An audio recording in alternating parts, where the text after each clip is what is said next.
Bonjour, bienvenue dans un nouvel épisode du podcast L'Agora. Aujourd'hui, on se trouve avec Gwen Salé et c'est parti pour le découvrir. Donc, bonjour Gwen. Bonjour. Donc, est-ce que tu veux te présenter un peu pour savoir qui tu es? Ouais, bien sûr. Alors, je m'appelle Gwen, j'ai 31 ans. Je suis entrepreneur et investisseur et aujourd'hui, j'habite à Marseille.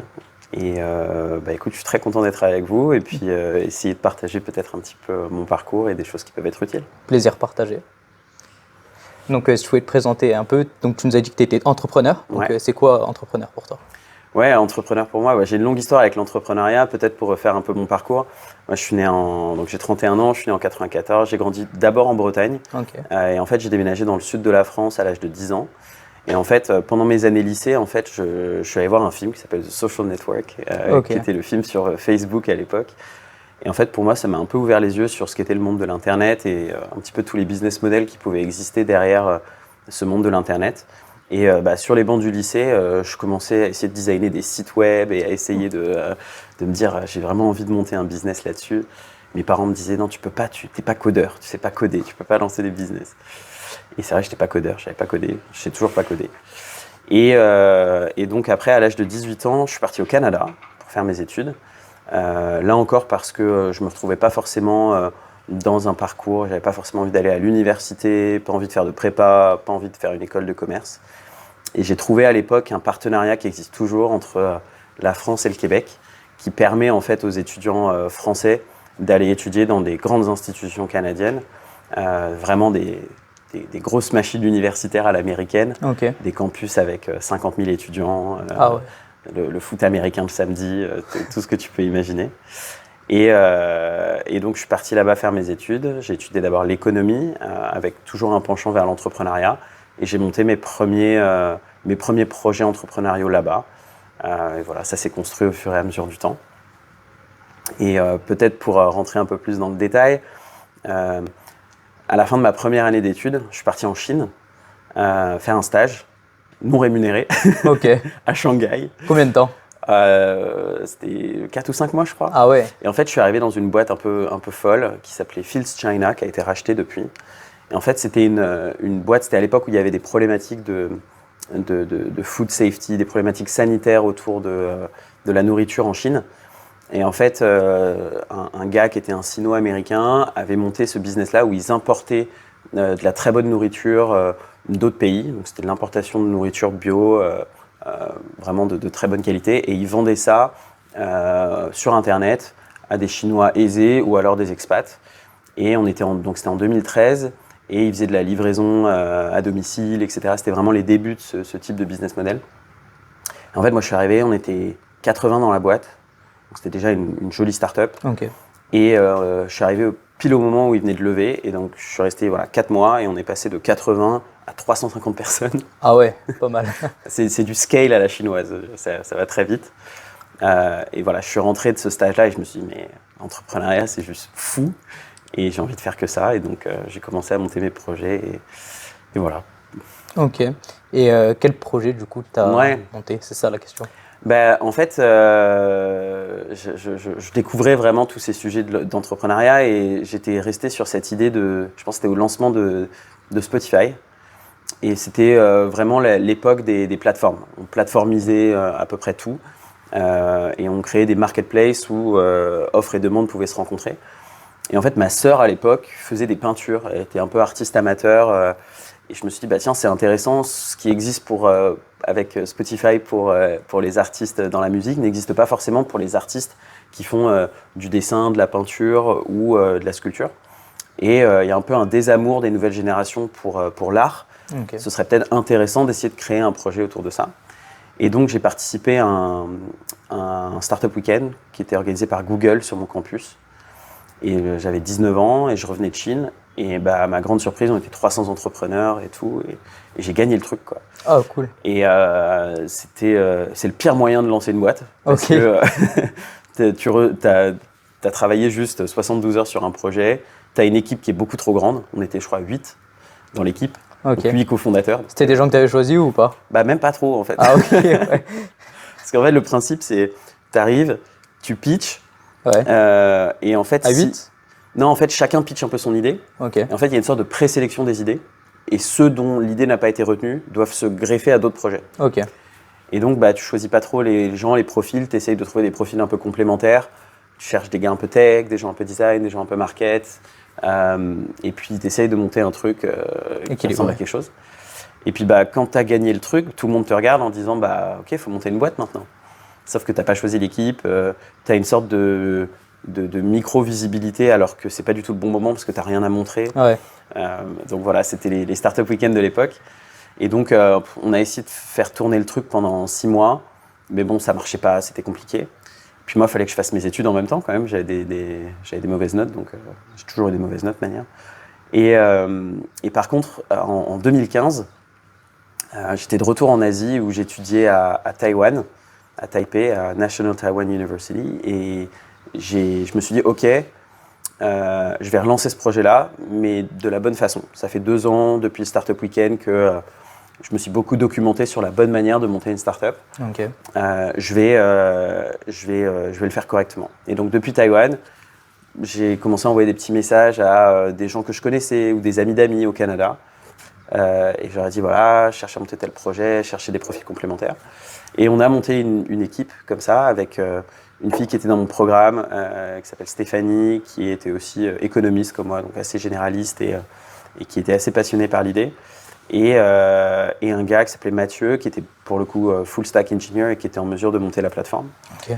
Et donc là, on a décidé de relancer ce projet-là, qu'on a appelé Artichaut, A-R-T-I-C-H-O, et de le faire un peu plus professionnellement. Et on l'a fait professionnellement, mais on a quand même fait toutes les erreurs possibles de l'entrepreneuriat, mais professionnellement. C'était pro. Ah, c'était pro, avec un peu plus de moyens. Mais tu vois, on n'a pas fait un vrai MVP, on s'est lancé dans 9 mois de dev, c'était n'importe quoi. Et on a quand même lancé le truc, ça a commencé à tourner, on avait nos premières transactions. Je pense qu'on devait avoir 1300 artistes sur la plateforme à un moment. Et ça marchait comment Ouais, alors globalement, c'était de la mise en relation d'artistes émergents. Donc généralement des œuvres d'art qui étaient entre plusieurs centaines de dollars à plusieurs milliers de dollars. Ok. Et qu'on mettait en relation avec des acheteurs potentiels. Et tout simplement une marketplace, quoi. Et ça commençait à tourner et surtout on avait identifié un super pivot parce qu'on s'est rendu compte que la marketplace c'est très compliqué, tu as le problème de l'offre et de la poule, l'offre ou la demande en fait, qu'est-ce que tu adresses en premier. Et nous on s'est dit mais en fait il faut qu'on se focalise sur développer des produits utiles pour les artistes. Et notamment un produit qu'on avait identifié, c'est que les artistes, bien qu'ils souhaitent tous vendre en ligne, ils vendent aussi en physique, dans des galeries d'art, chez eux, etc. Et donc on s'est dit, on a envie de merger un peu ces deux mondes, le monde du physique et de la vente physique, de la vente d'art, et la vente en ligne. Et donc on a décidé de complètement changer la direction de la plateforme en créant un web builder pour artistes, mais qui était aussi un agrégat d'œuvres d'art, et qui leur permettait aussi avec des petites devices Square de faire de la transaction dans le monde physique. Ok, c'est quoi des petites devices Square? Je ne sais pas si vous vous rappelez à l'époque, en gros, pour accepter des paiements avec ton téléphone, tu devais plugger. Ah, c'est bon, je vois. Maintenant, je peux le faire directement avec le téléphone, mais avant, tu devais plugger une petite device. C'est un peu comme dans la blockchain, un cold wallet, donc comme les ledgers et tout ça. Il faut plugger quelque chose pour accepter une transaction. Ouais, exactement. En fait, c'était juste, ça permettait de plugger à ton iPhone un terminal de paiement, un TPE, pour pouvoir accepter des cartes bancaires. D'accord, je comprends. Tout simplement. Okay. Et en fait, les artistes qui vendaient en physique n'avaient pas forcément accès à ces terminals de paiement et à cette typologie de tech. Et donc, on avait signé un partenariat avec Square, qui était pour nous un big deal, quoi. Et on s'est dit qu'on allait lancer ça. Et au final, ça ne s'est pas fait. Je bois et je vais te dire pourquoi. En fait, on était à peu près 6 mois de ne plus avoir de cash. Moi, j'étais à 6 mois de la fin de mon visa aussi. Et en gros, on avait un gros pivot à faire. Et globalement, à ce moment-là, le gars de l'équipe qui gérait le produit a eu une super offre d'aller dans la vallée travailler pour un gros nom. Et on s'est dit, qu'est-ce qu'on fait ? Il faut faire un pivot, il faut relever de l'argent, il faut recréer un peu une équipe fondatrice. Et puis, moi, j'avais pas de sous, pas de visa. Je me suis dit, non, il faut que j'aille bosser, quoi. Okay. Et donc, on a un peu abandonné ce projet-là. Et C'est pas un regret, mais je me dis qu'on aurait peut-être pu aller plus loin avec ce projet-là. Ouais, parce qu'on était bien parti, il fallait en effet faire un pivot, peut-être relever de l'argent, mais on aurait pu aller plus loin. Et donc à ce moment-là, je suis resté au Canada, mais j'ai quitté et j'ai rejoint une boîte de conseil qui s'appelle Deloitte. Où là, bien corporate. Tout l'inverse. Tout l'inverse, mais d'un côté super structurant aussi. Parce que voilà, ça t'apporte d'autres choses. Tu vois comment les grandes boîtes réfléchissent, fonctionnent, abordent l'innovation, comment ils regardent cet écosystème startup, est-ce que ça les effraie, est-ce que c'est une opportunité, ce genre de choses. Et donc j'ai fait ça pendant 2 ans et demi avant de rentrer en France en 2020. Ok. Et voilà, en fait, le conseil c'est fatigant. Tu travailles, tu voyages beaucoup, tu fais beaucoup d'heures, tu es très seul, c'est un métier difficile.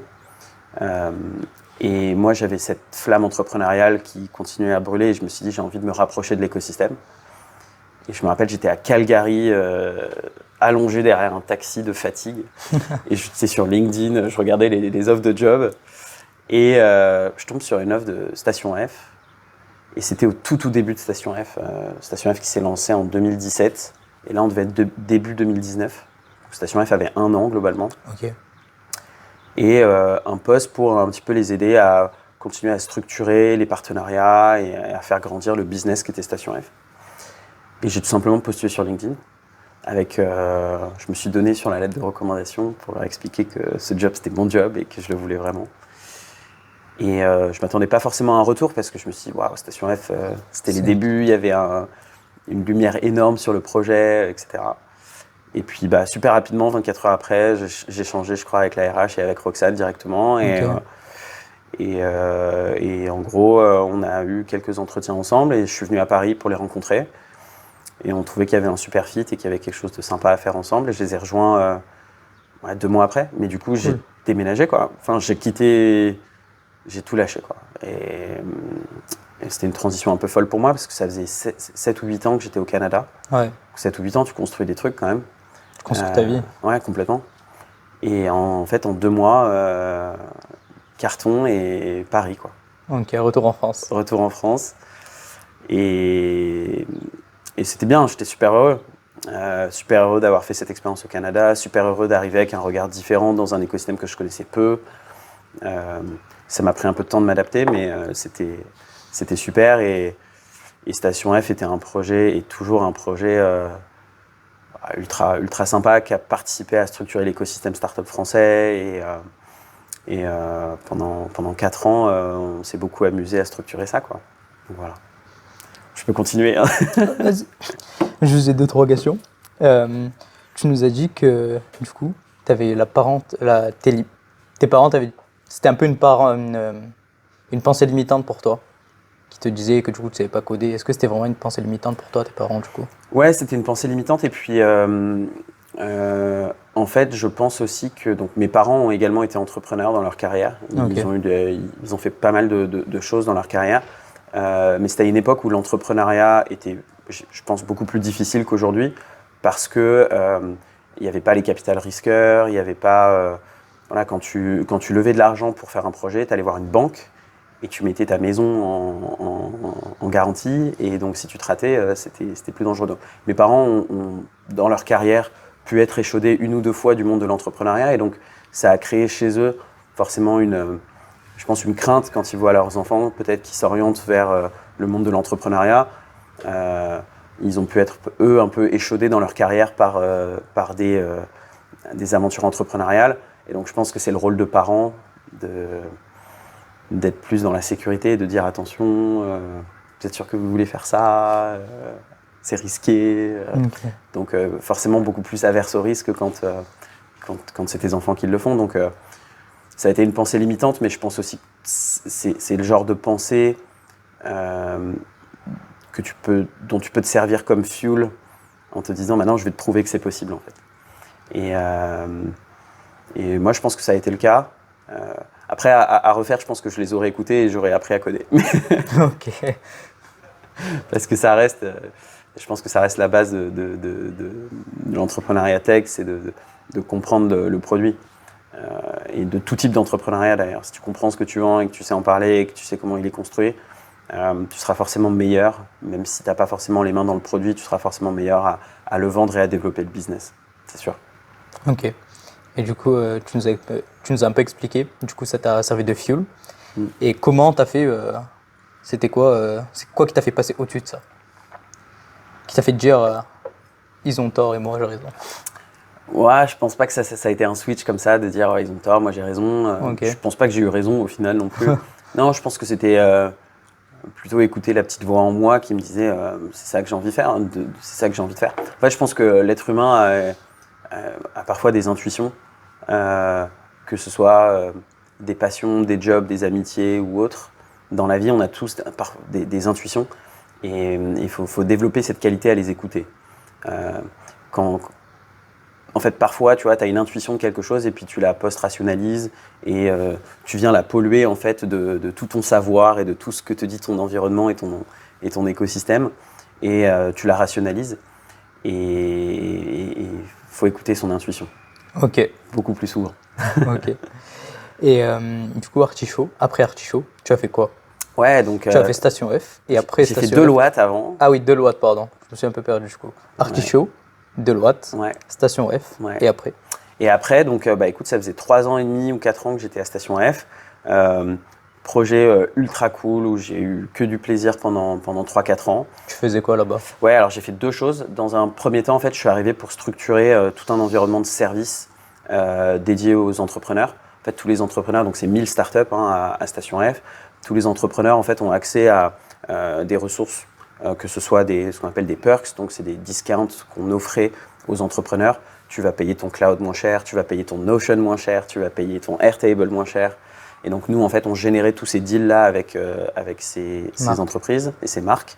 Et puis sur le campus, on avait aussi des lieux de mentorat avec l'État. Le siège de la French Tech est basé à Station F, avec des boîtes comme Google, comme Apple, comme Amazon, comme maintenant Snap, qui ont tous une présence physique et qui organisent en fait des office hours et un accès à de la ressource pour les entrepreneurs. Et puis organisation d'événements. Et puis ce qui m'occupait plus de la moitié de mon temps, c'était structurer un écosystème d'investisseurs, un écosystème VC. Quand je suis arrivé, il était très franco-français, avec très peu de VC étrangers qui regardaient les deals et les startups françaises, et inversement, les entrepreneurs français qui n'allaient pas forcément regarder les VC étrangers et européens comme possibilité de financement.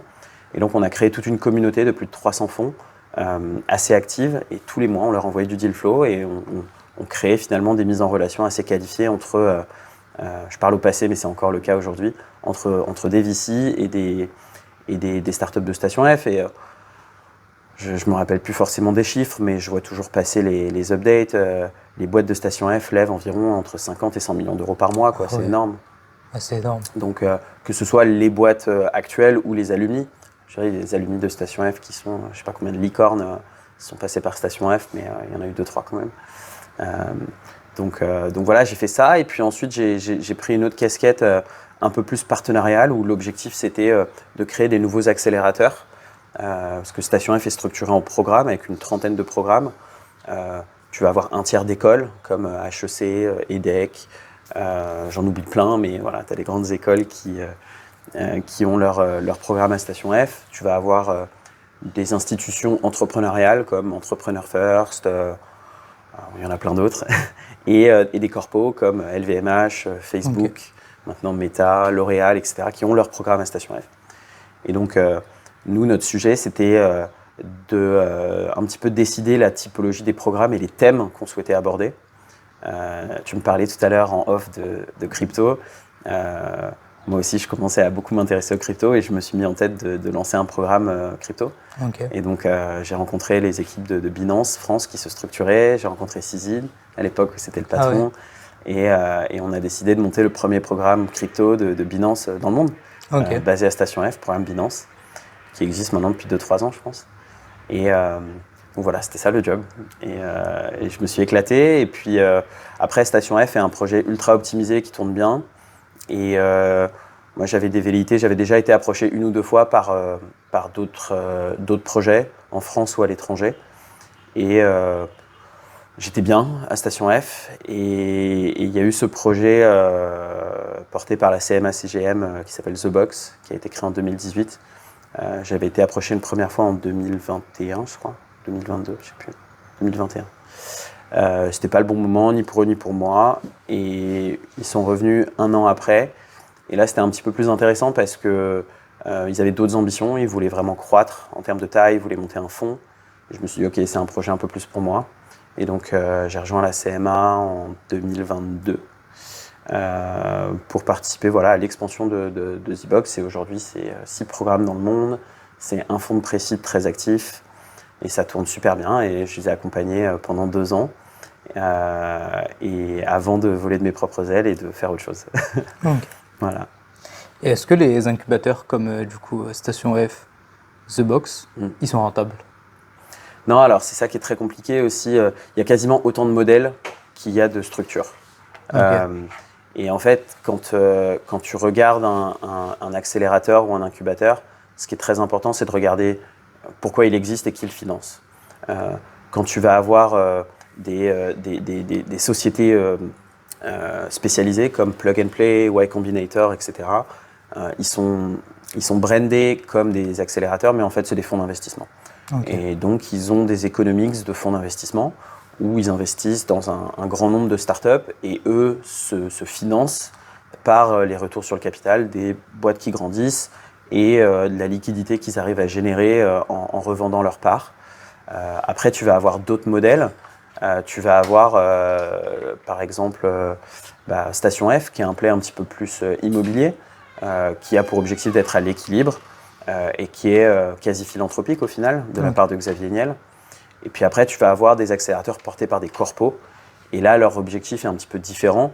L'objectif est de soutenir l'innovation au sein de l'entreprise, au sein du groupe, et de participer en fait à la transformation de toute une industrie ou de toute une entreprise. C'est le cas de The Box pour la CMA et pour leurs autres partenaires industriels. Ok, d'accord. Et du coup, après Station F, tu as fait The Box, tu as été approché par The Box. Ouais. Et après The Box, où tu en es? Eh ben, écoute, je suis retourné à l'école. Ah. Ouais, parce que j'avais besoin d'apprendre, j'avais besoin. Puis c'était aussi l'opportunité de faire une pause et d'aller faire d'autres choses. Okay. Et donc je suis parti à Stanford l'année dernière, où en fait j'ai fait une thèse, ce qui devait à la base être sur le métier du venture et essayer un peu de compléter mes connaissances sur le monde du venture et faire une transition vers le VC. Au final, j'ai fait une thèse hors sujet sur le monde du reprenariat. Et c'est aujourd'hui un sujet qui me passionne beaucoup. Et notamment une classe d'actifs ultra niche, qui est celle des search funds. Et ça, si tu veux, on peut en parler. C'est une mine d'or. C'est le reprenariat qui me passionne beaucoup.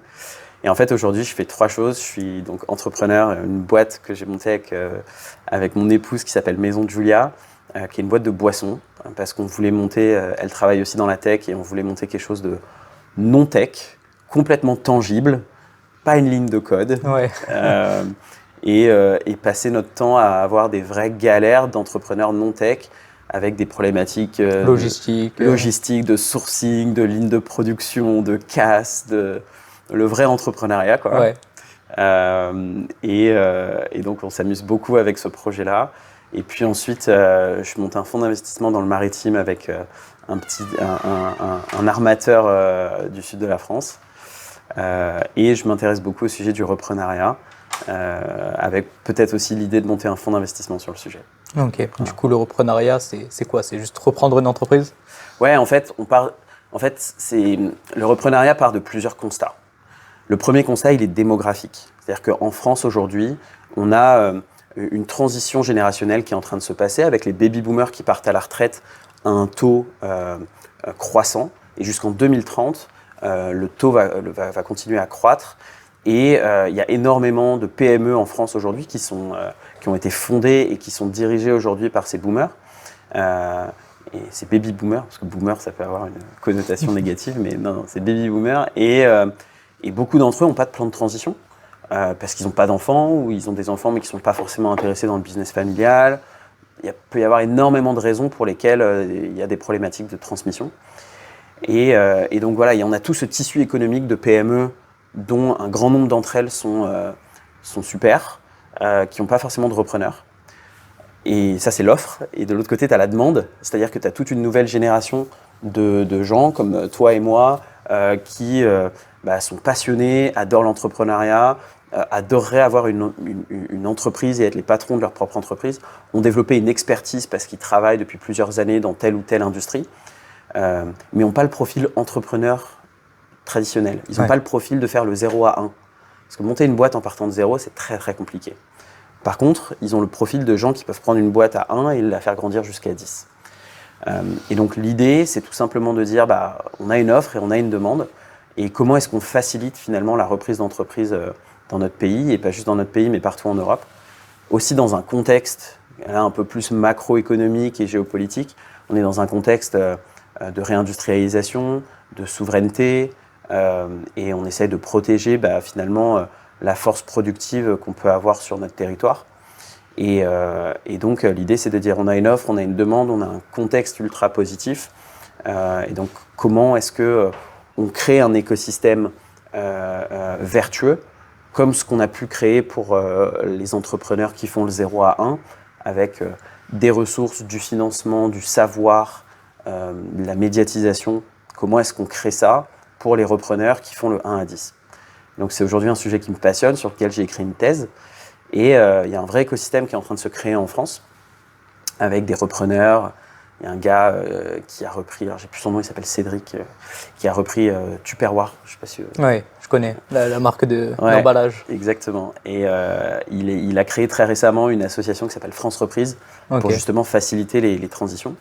Tu as Mathieu Stéphanie, un podcasteur qui est cofondateur de Alvo Market, qui est un site de mise en relation entre cédants et acquéreurs de boîtes. Donc voilà, tu as tout un écosystème qui est en train de se structurer. Et moi, en fait, j'ai fait une thèse sur un véhicule un peu niche qui s'appelle le Search Fund, qui est en fait un véhicule qui finance un repreneur. C'est-à-dire, toi, Kylian, tu viens me voir demain, tu dis « Gwen, je vais racheter une boîte dans le nucléaire parce que j'ai une vraie expertise et j'ai fait des fortes convictions dans le nucléaire. » Et je vais dire « Ok, Kylian, trop bien. Et avec mes potes investisseurs, on va te donner 300 000 € et on te donne 18 à 24 mois pour identifier une PME à fort potentiel dans ce domaine. Donc pendant 18 mois, tu vas faire qu'une chose, c'est scanner des boîtes, faire des due diligence, regarder ce qui existe sur le marché, vraiment mieux comprendre aussi ton secteur. Et ensuite, tu vas revenir nous voir une fois que tu auras trouvé la boîte ou les boîtes. Et tu vas dire, voilà, c'est celle-là. Et on va dire, écoute, trop bien, elle correspond à tous nos critères, aussi bien financiers qu'extra-financiers. Et nous et d'autres investisseurs, on va la racheter avec toi. Et on va créer un mécanisme qui fait en sorte que, évidemment, tu en deviens le CEO.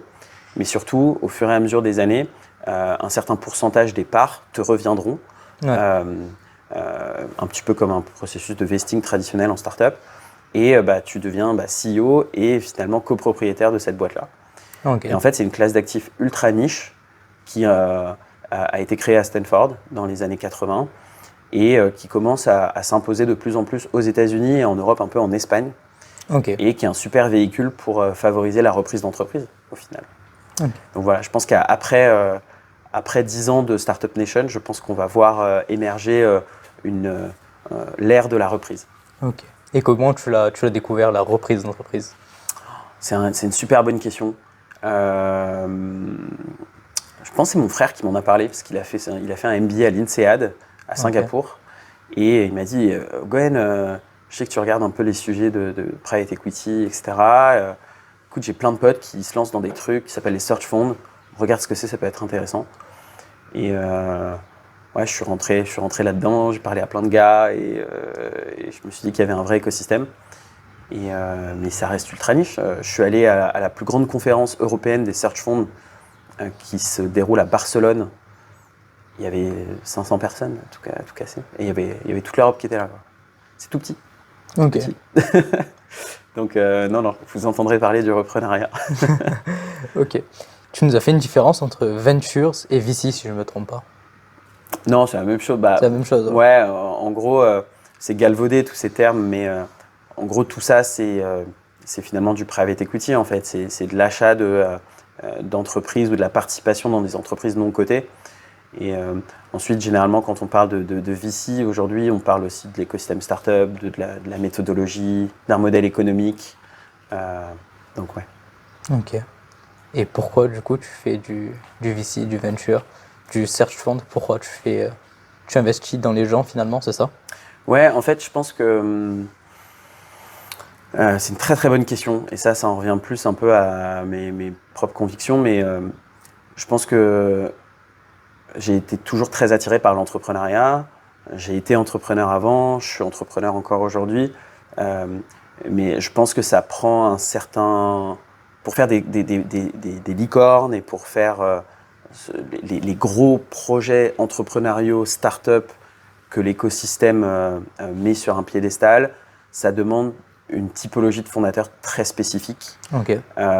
Et un set de compétences extrêmement spécifiques, une forme de folie. C'est important de le souligner aussi. Et je pense que j'ai juste pas ces facultés-là, en fait. Et d'ailleurs, je pense aussi, ça c'est très important aussi, pourquoi on s'est lancé dans la boisson avec mon épouse, c'est qu'on n'y connaissait rien. Et je pense que pour être un très bon entrepreneur dans un domaine, il faut avoir une forme d'ignorance et de naïveté dans le domaine que tu traites. Parce que si tu connais trop l'industrie, si tu connais trop ces bloqueurs et ces éléments facilitants, si tu connais trop l'industrie, tu vas avoir des limitants. Des pensées limitantes. Des pensées limitantes, ouais. Forcément. Parce que tu vas dire, mais ça, c'est pas possible, parce que machin, il y a déjà... C'est ça. Il y a déjà trop de concurrents. Il y a trop d'informations qui vont te brouiller. Et tu as énormément de pensées limitantes. Et donc, nous, un des moyens qu'on a identifié pour éviter ça, c'est de se lancer dans un truc dans lequel on n'y connaissait rien. Okay. Quand tu connais rien, tu n'as pas de pensée limitante. Ouais, c'est sûr. Tu es complètement naïf. C'est vierge. C'est vierge, ignorant. Et donc, certains pourront dire que c'est une forme d'inconscience et de stupidité, mais je pense que stupidité, je pense pas, parce qu'il faut dérisquer un certain nombre de choses. Il faut quand même faut rationaliser un certain nombre de trucs, mais l'ignorance, oui. C'est important d'avoir une forme d'ignorance dans le sujet que tu traites. Okay. Et ça, c'est peut-être un conseil que je donnerais aussi. Et d'ailleurs, je pense que c'est pour ça qu'on a vu toute une vague ces 15 dernières années d'entrepreneurs très jeunes réussir. C'est parce qu'ils se lançaient avec peu d'expérience, mais une ambition démesurée sur des marchés à potentiel énormissime. Ouais. Et certains ont réussi justement grâce à, je pense aussi, leur manque d'expérience. Et leur ignorance. Et leur ignorance. Après, leur faculté à apprendre extrêmement rapidement et à... Oui, il y a toujours des qualités, c'est sûr. Il faut. Mais le fait de ne pas avoir été trop pollué d'un certain nombre d'informations trop tôt, je pense, fait partie des forces aujourd'hui quand tu crées des projets entrepreneuriaux. C'est comme ça que tu vas chercher une forme de créativité, c'est comme ça que tu gardes un niveau d'ambition extrêmement élevé. Et voilà. Ok. Pour revenir un peu à l'école, du coup, tu nous as dit que au début que tu avais des mauvaises notes à l'école, mais étonnamment, tu es retourné à Stanford, du coup... Ouais. Bah, en fait, moi, j'ai pas de master, hein, donc j'ai un bachelor en économie. Je suis économiste de formation. J'ai pas fait de master après, j'ai décidé d'aller travailler directement. Ça, c'est la chance du Canada aussi, tu peux aller travailler sans master. Ok. Mais ouais, j'ai jamais été très scolaire. Aussi parce que je performais jamais très bien en interrogation. C'est vous avez 4 heures. Débrouille-toi. Débrouille-toi, ouais. Donc, non, j'étais pas un cancre non plus, mais j'ai toujours été moyen. J'ai eu le bac avec mention assez bien et c'était chaud, quoi. C'était limite. Ouais. mais non, et en fait, je suis retourné, j'ai eu la chance d'être sélectionné à Stanford. Parce que, et en fait, je voulais retourner un peu à l'école pour compléter un certain nombre de compétences. Et ça m'a un petit peu rabiboché avec l'école. De faire ce qu'on appelle du executive education. C'est retourner à l'école quand tu es déjà dans la vie professionnelle. Ok, ouais. Et ça m'a réconcilié avec l'école parce que tu as un rapport complètement différent au savoir. Toi-même, tu es dans une posture différente. Tu es là parce que tu as vraiment envie d'être là. Tu es entouré de gens qui sont ultra impliqués et qui ont vraiment aussi envie d'être là.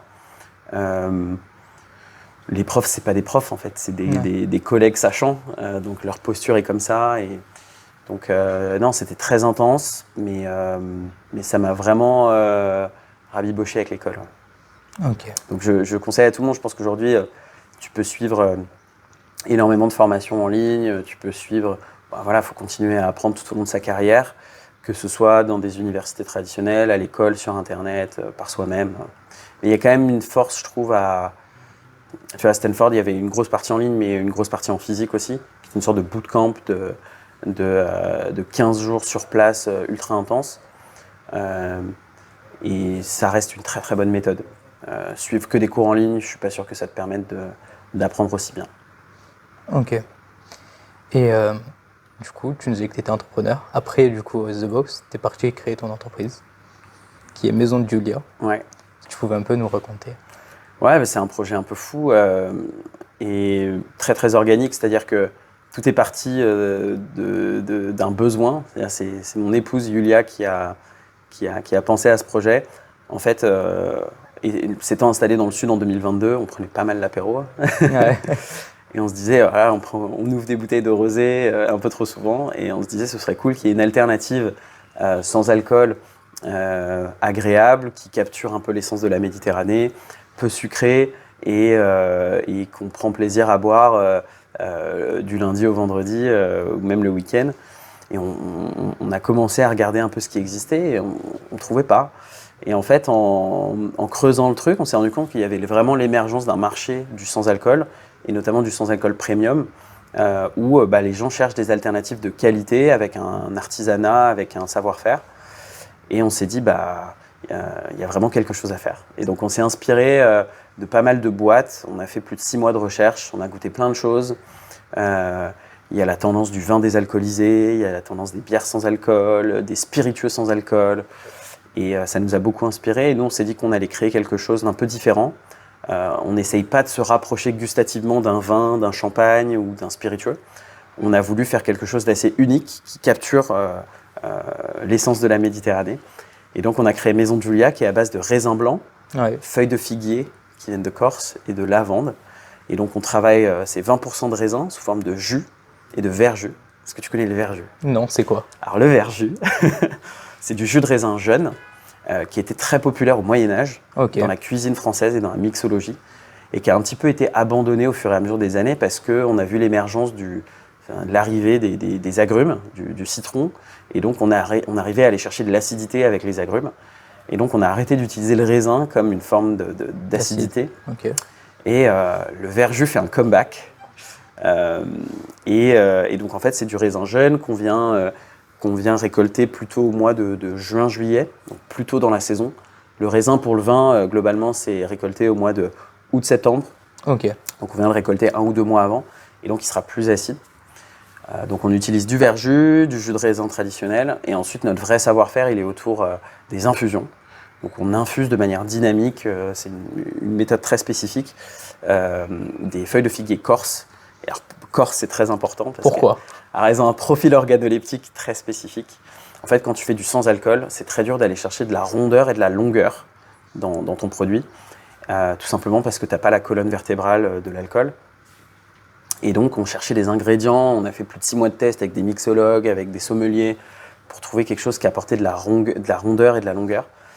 Et en fait, la feuille de figuier a cette capacité exceptionnelle d'apporter rondeur et longueur, et spécifiquement celle de Corse, qui nous coûte une fortune parce que les Corses sont très forts en business, et c'est un produit qui reste assez rare. Et surtout, on vient chercher des feuilles de figuier jeunes, donc on en a besoin de beaucoup plus pour faire Maison de Julia. Et surtout, en fait, ce qu'il faut savoir, c'est que ta feuille de figuier, quand tu viens la récolter tôt dans la saison, il y a la figue qui est accrochée avec. Okay. Donc pour chaque feuille qu'on utilise, il y a aussi le manque à gagner d'une figue. Et donc, il y a un coût très important à cette feuille de figuier. Et puis la lavande, parce que c'est iconique, très dur à doser, mais je pense qu'on a fait un bon travail d'équilibrage pour pas que ce soit trop fort. Et c'est aujourd'hui un produit qui plaît pas mal et qu'on sert beaucoup en hôtellerie, qu'on sert dans des très beaux restaurants. C'est servi en pairing avec des desserts, avec des amuse-bouches, avec le foie gras à Noël. Okay. Et là, on lance dans un mois un partenariat, même dans moins de 15 jours, Ok. un partenariat avec une liqueur qui s'appelle Italicus, qui appartient au groupe Pernod. Et on lance en fait le meilleur spritz de l'été, Ok. qui s'appelle le Gigi. Et je vous ferai goûter quand je reviendrai avec de l'Italicus. Mais voilà, Super. attendez-vous à avoir le meilleur spritz de l'été débarquer. Ok, et est-ce que c'est sans alcool? Alors non, il y a un peu d'alcool. Ah, Il y a un peu d'alcool. En fait, l'idée, ça a été une rencontre un peu hasardeuse aussi. On trouvait que les deux marques, ils font une très belle bouteille Italicus et ils ont un univers très méditerranéen qui nous correspondait. un peu comme vous. Exact. Et donc, on a tout simplement marié les deux boissons et on trouvait ça très bon. Et on a essayé de comprendre pourquoi. On est allé rencontrer le fondateur d'Italicus et on lui a dit tiens, goûte ce spritz. Et à la place du Prosecco, tu mets du Maison de Julia et tu vas voir. Et il nous a juste dit waouh, c'est trop bon. Et allez voir Pernod parce qu'il avait revendu à l'époque. Ouais. Et en gros, Pernod nous a dit mais c'est intéressant et ça répond à un besoin de marché parce que on cherche des spritz. Les gens cherchent des choses plus légères. Notamment le spritz qui est ta boisson de plage, la boisson de bord de piscine. C'est ça, un peu comme un mojito. C'est ça. Et donc un spritz traditionnel, tu es aux alentours de 11-12 degrés d'alcool. Et en fait, quand tu changes le Prosecco par du Maison de Julia, tu es 4 fois moins calorique, 3 fois moins sucré et 2 fois moins alcoolisé qu'un spritz traditionnel. Mais ça reste tout aussi gourmand, tout aussi... Délicieux. Voilà, exactement. Ok. Et donc, on lance ça dans quelques semaines. Ok, c'est cool. Et du coup, tu nous as dit que tu étais associé avec ta femme sur le projet. Ouais. Et est-ce que, c'est une question un peu personnelle, mais Ouais, vas-y. est-ce que c'est compliqué d'être associé avec quelqu'un du coup avec qui tu vis finalement? Ouais, je pense que ça peut l'être. Nous, on s'était toujours dit, avant même de lancer Maison de Julia, qu'on pourrait jamais bosser ensemble. Ok. Déjà, impossible. Ouais, c'est un peu connu comme faut jamais travailler avec les gens de sa famille ou ses Ouais. amis, c'est un peu connu comme dicton, on va dire. Ouais, non, Comme pensée, et je pense qu'il y a beaucoup de vrai là-dedans. Je pense que c'est vraiment pas pour tout le monde et ça dépend comment le projet est structuré. Nous, on a la chance d'être assez complémentaires, c'est-à-dire que les sujets qu'elle traite, je les traite pas, et les sujets que je traite, elle les traite pas. Donc là-dessus, on est assez complémentaires. Faut faire attention à un certain nombre de choses parce que tu fais des réunions business entre le café et entre la brosse à dents du matin et le café, tu fais une petite réunion dans les escaliers. Voilà, donc faut réussir à mettre aussi le business de côté et réussir à garder une vie perso à nous. Mais donc voilà. Mais sinon, non, ça se passe plutôt bien. On ne s'est jamais engueulé à cause de Maison de Julia. Donc, super. Ouais.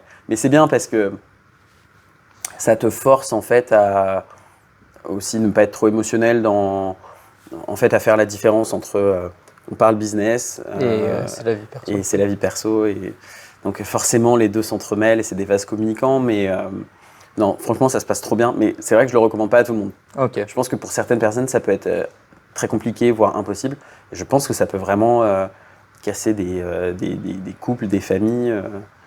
Donc voilà, nous on a la chance de l'avoir structuré pour faire en sorte que ce soit pas trop un souci. Ok. Ouais. Et du coup, comment vous avez fait pour le structurer pour que ce soit pas trop un souci? Ouais, je pense que déjà on s'est pas trop mis la pression. En fait, c'est parti d'un projet passion. Et donc on le faisait à la base pour le plaisir, on l'a autofinancé, on n'a pas levé d'argent, même si c'est en train de changer et qu'on accueille des investisseurs bientôt, mais on a décidé de l'autofinancer, de ne pas se mettre trop de pression, de le faire pour le plaisir, mais de le faire avec quand même beaucoup d'ambition.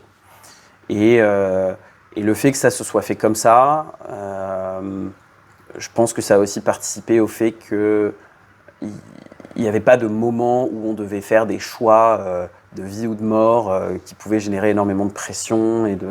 Voilà, faut que ça reste un projet plaisir. Et bien que la boîte est en train de grandir et que ça devient sérieux, on essaie de toujours garder ce côté plaisir. Voilà, plaisir, passion. C'est aussi pour ça qu'on. Il y a quand même rien de mieux que créer un business dans lequel tu mets une bouteille sur la table, c'est ça ton business, c'est quand même sympa, non? C'est ça, il n'y a pas d'application, c'est pas immatériel, c'est ça que la différence entre la tech et nous, le physique. Ce qu'on vend, c'est de la convivialité. C'est ça, c'est du plaisir. C'est ça. Donc à partir du moment où tu vends de la convivialité, de la célébration et juste des moments précieux entre les gens, c'est un business agréable quand même. Donc voilà. Ok. Et Dedans, il y a 0,0% d'alcool, mais est-ce que c'est vraiment sans alcool à 100%? Ouais, 100%. 0,000? 0,000. Ok. Pourquoi? Parce que donc il n'y a aucune fermentation. Alors, attends, je vais revenir sur mes propos. Il y a de l'alcool partout. Dans le jus d'orange que tu vas acheter Au magasin, il y a de l'alcool. Ok. Il y a de l'alcool partout. Sauf dans l'eau, il n'y a pas d'alcool. Mais dès qu'il y a un produit, il y a forcément un tout petit peu d'alcool. Nous, on est dans cette catégorie-là. On a autant d'alcool qu'un jus d'orange. Donc Ok. 0,00 quelque chose. Pourquoi? Parce qu'on n'a pas de fermentation. C'est-à-dire qu'on utilise donc du jus de raisin qui n'a pas fermenté, on utilise du verjus qui n'a pas fermenté, on utilise des infusions donc à base d'eau qui n'ont pas fermenté, et ensuite on pasteurise. C'est-à-dire qu'il n'y a pas de fermentation. Comme le lait. Et voilà. Donc non, 0,0. C'est un produit qui convient parfaitement aux femmes enceintes, aux gens qui ne boivent pas d'alcool pour des raisons médicales, religieuses, par souhait, peu importe. Et ça peut se combiner avec de l'alcool aussi très bien. Et Ok. voilà. Ok. Et tu nous as parlé du coup de Maison Julia. Et tu vois quoi comme évolution du coup dans ton entreprise, enfin, dans votre entreprise?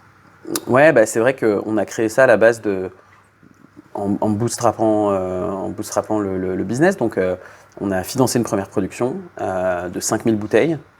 Donc, quand tu n'as jamais vendu une bouteille de ta vie, voir arriver des 5000 bouteilles sur palette, c'est intimidant. Comment je vais vendre tout ça? Comment je vais vendre tout ça? Et donc, on a pris notre courage à deux mains, on a pris une glacière, on a mis des bouteilles dedans et on a commencé à aller voir des chefs, des cavistes, des professionnels. On s'est dans un premier temps focalisé sur le sud-est de la France parce qu'on vend la Méditerranée et donc c'est important pour nous d'être crédibles sur notre marché. Et on a eu quelques très belles rencontres. Donc, ça nous a pris du temps, mais un de nos premiers clients, ça a été le Petit Nice à Marseille, qui est un restaurant 3 étoiles, avec le chef Paseda et son sommelier Erwan, qui nous ont fait confiance très tôt. Et à partir du moment où en fait, tu commences à avoir certaines adresses crédibilisantes, Ouais. ça te permet d'ouvrir certaines portes. C'est ça. Et donc aujourd'hui, nous, on travaille très bien en hôtellerie parce qu'on est un produit assez polyvalent que nos clients peuvent utiliser toute la journée. Par exemple, aujourd'hui, on est dans un très bel hôtel de Nice, en verre d'accueil. Aujourd'hui, c'est l'un de nos plus gros clients. Et donc, toutes les personnes qui arrivent, généralement, ils arrivent d'un vol international, ils ont fait un long trajet pour arriver sur leur lieu de vacances, qui est un très bel hôtel. Ils n'ont pas envie qu'on les accueille avec une coupe de champagne. Ouais, comme au casino. Voilà, le champagne, souvent, c'est des gens aisés, ils en ont chez eux. Ouais. Et ils ont toutes leurs vacances pour prendre l'apéro et boire du champagne et du rosé. Donc, ils aiment bien être accueillis avec quelque chose de plus soft. Et donc, Maison Julia correspondait parfaitement au cahier des charges de cet hôtel. Et pour nous, ça a été un très bel exemple d'utilité pour Maison Julia. On travaille maintenant avec le Cheval Blanc à Saint-Tropez, qui est un hôtel du groupe LVMH, où on est servi en verre d'accueil au spa, mais aussi en mocktail. On travaille avec un autre très bel établissement qui s'appelle la Chèvre d'Or, Ok. que je recommande, qui est à Èze, pas très loin de Monaco, qui est un hôtel absolument exceptionnel. Et là, on est encore utilisé de manière assez versatile, un peu en verre d'accueil, dans un mocktail et aussi avec le Gigi, donc le spritz dont on parlait tout à l'heure. Et c'est cette utilisation un peu polyvalente qui crée un peu un segment pour Maison Julia, où en fait on est cette boisson polyvalente méditerranéenne, raffinée pour nos clients. Mais nos enjeux, ils sont multiples. Là, aujourd'hui, je t'ai dit, on a produit et vendu 5000 bouteilles. Là, on reproduit dans quelques semaines. Donc là, on est sur à peu près, on vend 10 000 bouteilles par an. C'est notre rythme. Ce qu'il faut savoir, c'est que c'est microscopique. Un domaine de vin pour 10 000 bouteilles, c'est un lundi après-midi, quoi. Ah ouais. Je vais pas citer forcément la marque, mais je discutais l'autre fois avec des vignerons basés dans le pays d'Aix, et je leur demandais un petit peu leur volume. Ils me disaient, en France, c'est moyen, on fait 30 000 bouteilles par an. Je dis, ok, c'est déjà bien, c'est 3 fois plus que nous. Ils me disent, par contre, à l'étranger, on vend 2,4 millions de bouteilles par an. Voilà. Voilà. Les grandes maisons de vin de la région sud, ils vendent, je ne vais pas citer leur nom, mais entre 1 million et 10 millions de bouteilles par an. C'est ça aujourd'hui les chiffres du monde du vin. Et donc nous, on est un tout petit projet, on est asset light, pour vivre de notre travail sur Maison de Julia, il faudrait qu'on arrive à vendre entre 30 et 50 000 bouteilles par an. Ok. Donc aujourd'hui, on arrive à faire 10 000 avec quelques comptes sur le sud de la France, etc. Donc l'objectif pour nous, c'est d'arriver à 30, 50 000 bouteilles le plus rapidement possible pour pouvoir vivre de notre métier, tout simplement. Ok. Et puis après, faire un peu d'export. Et en fait, un business comme ça a deux jambes. Tu as une jambe distribution, donc avoir ta bouteille qui est disponible sur une étagère, et une jambe marketing. Faire en sorte que les gens reconnaissent ta bouteille et décident de l'acheter parce qu'ils te connaissent, ils ont entendu parler de toi, etc. Et donc notre enjeu, c'est de faire grandir ces deux jambes un peu en même temps et au même rythme. Et aujourd'hui, on a fait très peu de marketing, quasiment pas. Et on commence à se structurer sur cette partie-là pour avoir un message extrêmement lisible de la part de nos clients et positionner Maison de Julia comme étant cette boisson-là, raffinée, bulle méditerranéenne de qualité que les gens peuvent utiliser de manière polyvalente du matin au soir. Ok. Mais du coup, pour atteindre ton objectif des 50 000 bouteilles, tu n'aurais pas plus intérêt à faire de l'export et plus de marketing, puisqu'il me semble que j'ai vu cette année, le marketing d'influence, il a battu le marketing traditionnel au niveau des chiffres, donc chiffre d'affaires, il me semble. Ouais. Alors non, si c'est un très bon point. Alors pour nous, l'export, c'est un produit d'export aussi. Ce qu'il faut savoir, notamment sur le monde de la boisson et le monde de food en général, le marché français est quand même un marché compliqué parce que on a des palais exigeants, on est des consommateurs exigeants, on a une sensibilité au prix qui est très élevée. Donc c'est un marché qui est difficile. À l'export, il y a en effet beaucoup plus d'opportunités. On travaille déjà pas mal en Suisse. Là, on va commencer à travailler avec Hong Kong, qui va être notre premier marché. Pas mal. Voilà. Qui sont des palais asiatiques assez fins, qui comprennent l'infusion, qui comprennent un peu ce qu'on fait. Donc, les premiers marchés qu'on va explorer sur cette deuxième partie de l'année, ça va être Japon, Corée, Singapour, Hong Kong et peut-être Chine. Et pour en revenir à la question du marketing, tu as complètement raison. Le marketing d'influence aujourd'hui, c'est ce qui fonctionne le mieux. Par contre, ce qu'on est en train d'apprendre, c'est qu'on est quand même une marque un peu premium, prestige. Tu vois, c'est une bouteille se vend en cave 29 €. Donc on est sur une certaine gamme de prix par rapport à Maison de Julia. Et on essaye de voir ce que le marketing d'influence, comment incorporer le marketing d'influence pour cette typologie de marque un peu de luxe.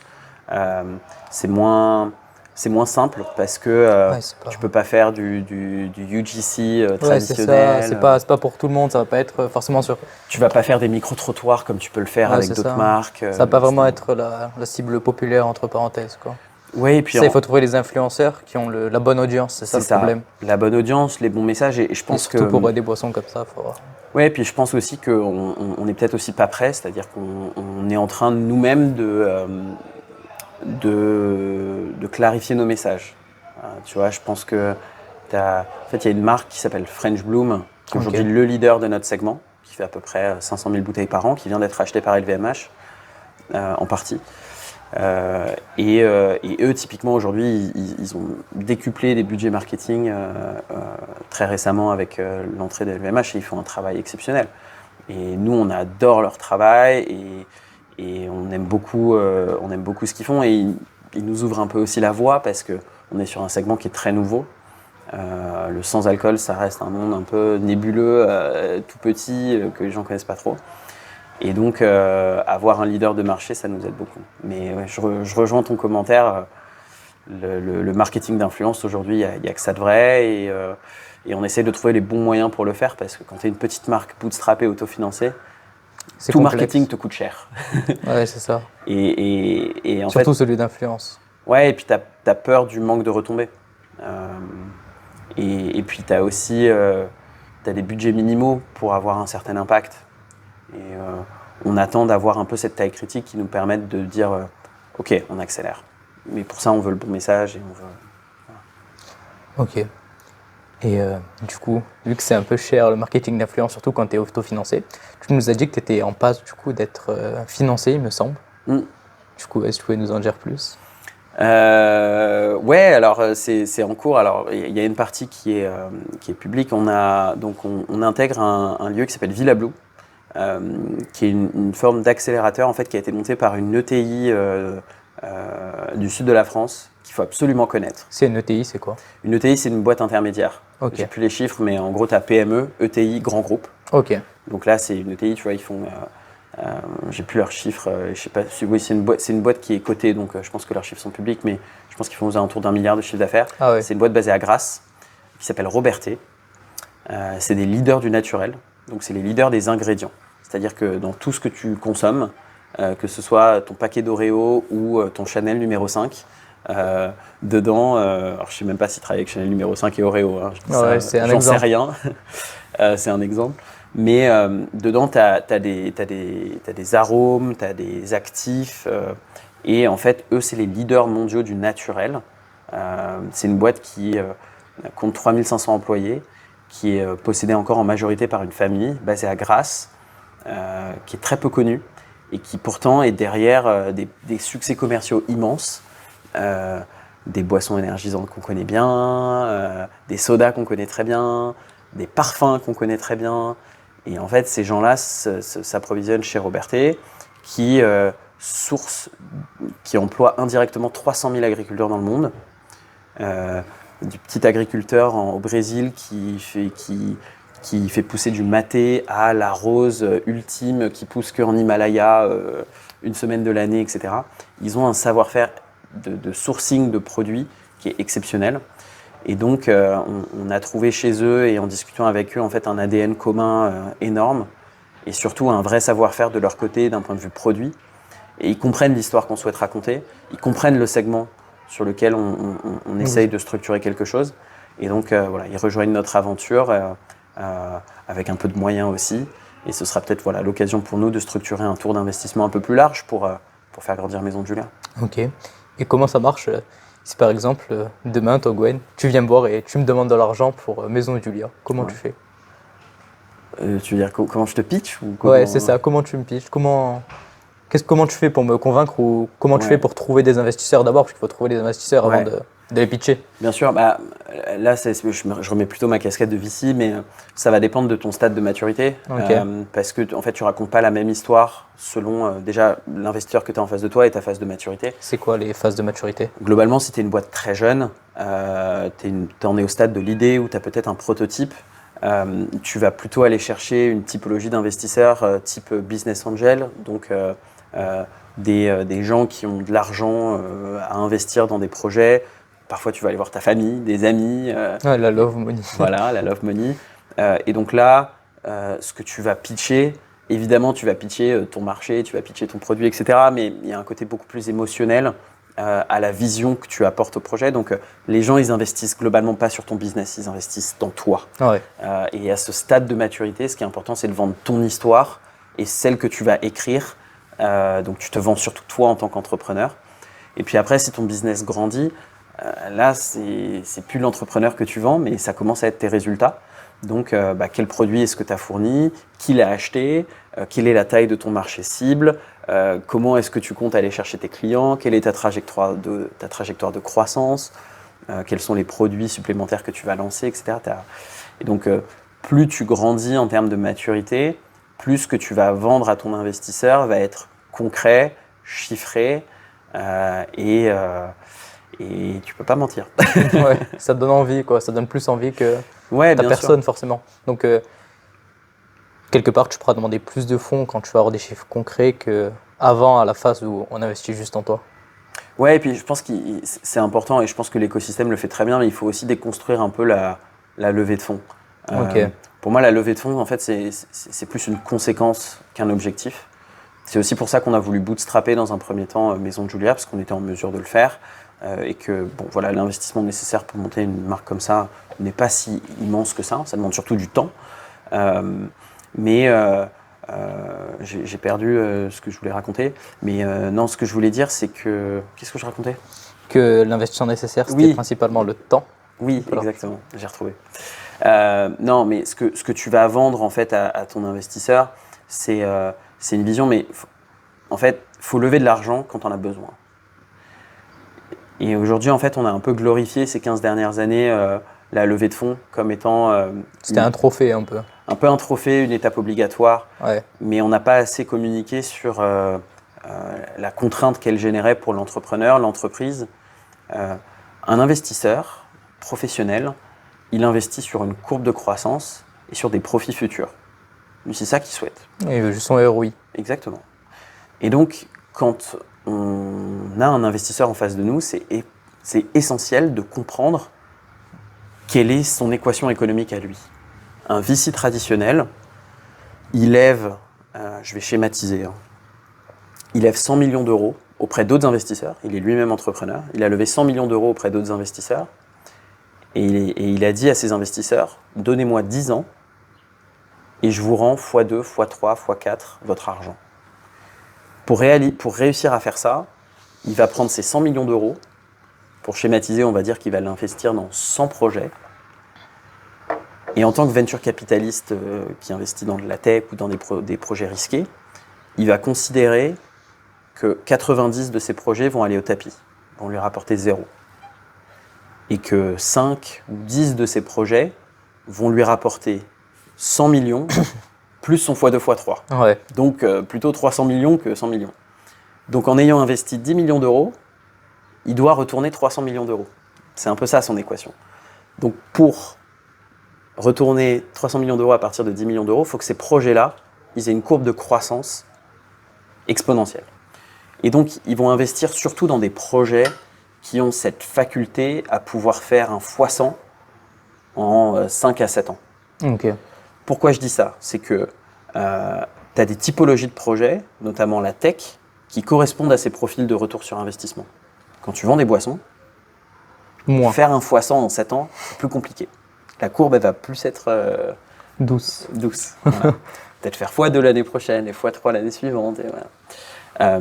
Et donc, ce qu'il faut savoir, c'est l'investisseur que tu as en face de toi, il ne faut pas juste le voir comme un chéquier, il faut essayer de comprendre son équation financière à lui pour s'assurer que le projet déjà intègre cette équation. Ouais. Et puis après, ce qu'il faut dire, c'est que quand tu acceptes l'argent de cet investisseur, tu acceptes la responsabilité d'essayer de lui rendre x100 en 5 ans. Et donc, pour faire ça, il faut que tu relèves de l'argent dans 18 mois et relèves de l'argent 18 mois plus tard et que ta courbe de croissance, elle soit exponentielle. Et donc, voilà, quand tu as un investisseur professionnel à tes côtés, faut accepter cette responsabilité, les contraintes qui viennent avec, et que c'est plus 100% ta boîte. Ouais, tu dois rendre des comptes après quand même. Évidemment. Et donc, voilà, faut s'assurer d'être. C'est comme un mariage, d'accepter des investisseurs. Donc, souvent, moi, évidemment, c'est bien de lever des fonds et c'est ce qui permet de créer des boîtes avec un impact important. Mais c'est important aussi de relativiser sur la réalité de ces investisseurs. Et ce qu'on dit peu aussi, c'est que l'investisseur VC qui va investir dans ta startup, il va avoir une petite clause dans le contrat qu'on appelle liquidation préférentielle. Ok, c'est ce que j'allais en venir. Est-ce que tu peux sortir du coup avant du projet, avant qu'il coule? En tant qu'entrepreneur? En tant qu'investisseur? Oui, tu peux. Imaginons, on va schématiser.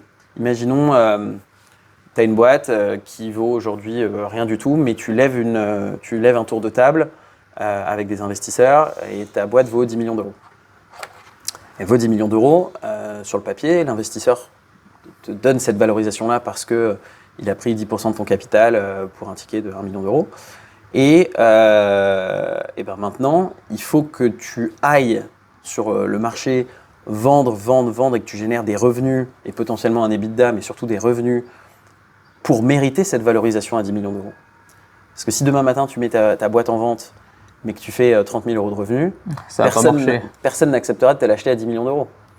Et donc, qu'est-ce qui se passe si au bout de 5-7 ans, tu ne fais pas assez de revenus et que, imaginons que tu fais 100 000 euros de revenus et ta valorisation réelle sur le marché, elle est plutôt aux alentours de 500 000 euros, 1 million d'euros, et tu peux être racheté pour ce prix-là et pas 10 millions d'euros, ton investisseur, il a ce qu'on appelle une liquidation préférentielle. Okay. Et donc, sur les 1 million d'euros de profit de la vente, les 1 million d'euros, ils vont partir à lui.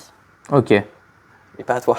Ouais. Et tant que lui n'a pas récupéré son argent, x1 ou x2, généralement x1, toi, en tant qu'entrepreneur, tu touches 0. Ah, ok. Et c'est ça, il faut avoir conscience de ça. Parce que l'investisseur, il prend le risque d'investir sur toi, mais il se back aussi un petit peu en faisant en sorte que le profit de la vente ne va pas être... si 50% de la boîte appartient à des investisseurs et 50% de la boîte appartient à toi, Kylian, et que tu la revends au prix inférieur à ta valo, tu vas pas toucher 50% de la... Ouais, que dalle. Tu vas toucher très peu, pas beaucoup et parfois rien du tout. Et il y a des histoires de mecs qui ont créé des licornes qu'ils ont dû revendre et ils ont touché très très peu de la vente finale. Après, les entrepreneurs, au fur et à mesure, vendent leur part et se créent du patrimoine personnel. Mais il y a des histoires très compliquées où des entrepreneurs, au final, ont passé 10 ans sur un projet, travaillent comme des fous, 7 jours sur 7. Ils se retrouvent sans rien. Ou même, tu vois, ils ressortent avec 1 million d'euros. Pour 10 ans. En 10 ans, avant impôt, rapporté à 10 ans et au salariat, je suis pas sûr que ce soit gagnant, quoi. Ouais. Donc, Surtout niveau temps, quoi. Je sais bien, bon, oui, niveau temps. Ah, t'es millionnaire. Ouais, mais j'ai rien fait, moi, pendant 10 ans. J'ai charbonné. j'ai mangé des pâtes pendant 10 ans et c'est tout. Ok. Et si là, imaginons que je veuille reprendre, par exemple, je sais pas, une boutique rue de la République Ouais. et que je vienne te voir, qu'est-ce que je dois te présenter? Ouais, alors bon, là tu me poses ma question plus en tant que VC ou reprenariat ou... Un plus VC entrepreneur? Ouais, alors nous sur le sujet reprenariat, on target des boîtes très spécifiques qui font entre 5 et 15 millions d'euros de chiffre d'affaires.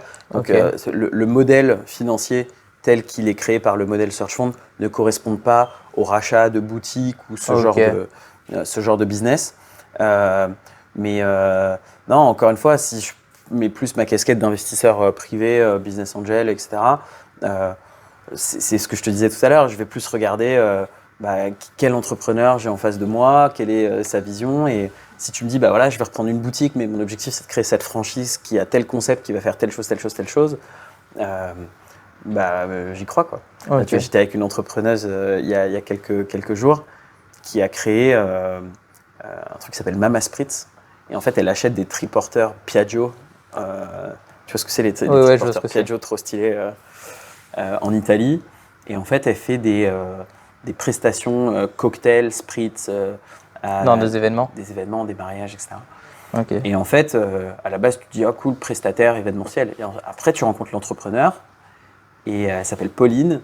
Et Pauline te dit, non, en fait, le marché il est énorme. J'en ai déjà commandé 2 autres des triporteurs.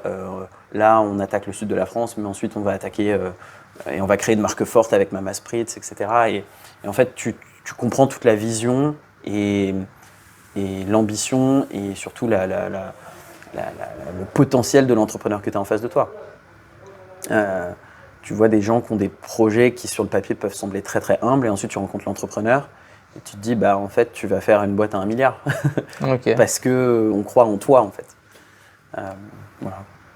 Et du coup par rapport à ça, c'est quoi la question, le conseil le plus fréquent qu'on te demande? C'est une très bonne question. Le conseil le plus fréquent qu'on me demande, je pense c'est est-ce que je dois lever? Parce que, tu vois, ce sujet de lever ou ne pas lever, je m'en suis fait un peu pas à contre-cœur, mais c'était pas prévu, mais j'en parle de plus en plus, de lever ou ne pas lever, parce que tu as toute une vague d'entrepreneurs bootstrappés aussi qui commencent à montrer que c'est possible de faire des business sans lever d'argent. C'est un peu à la mode finalement? Peut-être un peu à la mode, mais en fait, je pense qu'on en revient à l'essence même de l'entrepreneuriat, en fait. L'essence même de l'entrepreneuriat, c'est un individu ou un groupe d'individus avec une vision commune et un projet commun qui retroussent leurs manches et arrivent à faire des choses exceptionnelles. Et donc, non, lever ou pas lever, je pense que c'est la question qu'on me pose le plus. Et ça dépend vraiment de la typologie du projet. Et ce que j'aime bien dire souvent aux entrepreneurs, ça dépend de quel projet vous souhaitez faire. On en revient à la... Je dis souvent aussi qu'il y a 1 million de manières de faire la même boîte. Ouais. Tu peux monter Maison de Julia, cette marque de boissons, de 1 million de manières différentes. Tu peux le faire en levant 100 millions d'euros, tu peux le faire en levant 0, tu peux le faire en levant 10, 5, 1.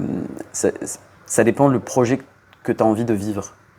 Et on en revient beaucoup à l'essence de ce que l'entrepreneur et le groupe d'entrepreneurs souhaitent, en fait. Est-ce que votre souhait, c'est de vivre une aventure entrepreneuriale à taille humaine, de créer une PME qui marche bien, qui vous génère du cash, dont vous vivez très bien, avec pour objectif que ça vous survive et que vous puissiez non pas la revendre mais la léguer à vos enfants? Ou est-ce que l'objectif c'est de faire un gros pump pendant 5 ans, lever plein de cash, faire une licorne, devenir ultra connu sur les réseaux, la revendre et voilà. Et en fait, il n'y a pas de bonne ou de mauvaise réponse. Il y a surtout quelle histoire tu as envie de vivre en tant qu'entrepreneur, en fait. Ok. Et je pense que celle-ci, répondre à cette question, répond à la question quel projet est-ce que je dois designer et est-ce que ce projet-là mérite une levée? Ok. Et si toi, du coup, tu ne pouvais pas échouer, donc risque zéro, et tu devais monter un projet, tu ferais quoi? Ou faire quelque chose, finalement? Si Pas forcément en entrepreneuriat. Ouais. Je pense que je ferais 2 choses. Et en fait, la chance que j'ai, c'est que c'est les choses que je suis en train de faire aujourd'hui. Ok. Ouais. C'est faire grandir Maison de Julia, mais peut-être aller au-delà juste de la boisson et en faire une vraie marque, aller au-delà de la convivialité sur la table, mais aussi parler de la convivialité de lieu, faire des hôtels, faire de l'hospitality. Oh, cool. Parce que je trouve qu'on a en France un terroir exceptionnel, on a un patrimoine exceptionnel, on a la chance d'être le pays le plus visité au monde par les touristes étrangers. Et je trouve qu'on ne met pas assez l'accent sur notre responsabilité, qui est celle de bien accueillir le monde, parce qu'on a la chance d'être dans un pays qui est juste sublime, avec une histoire incroyable.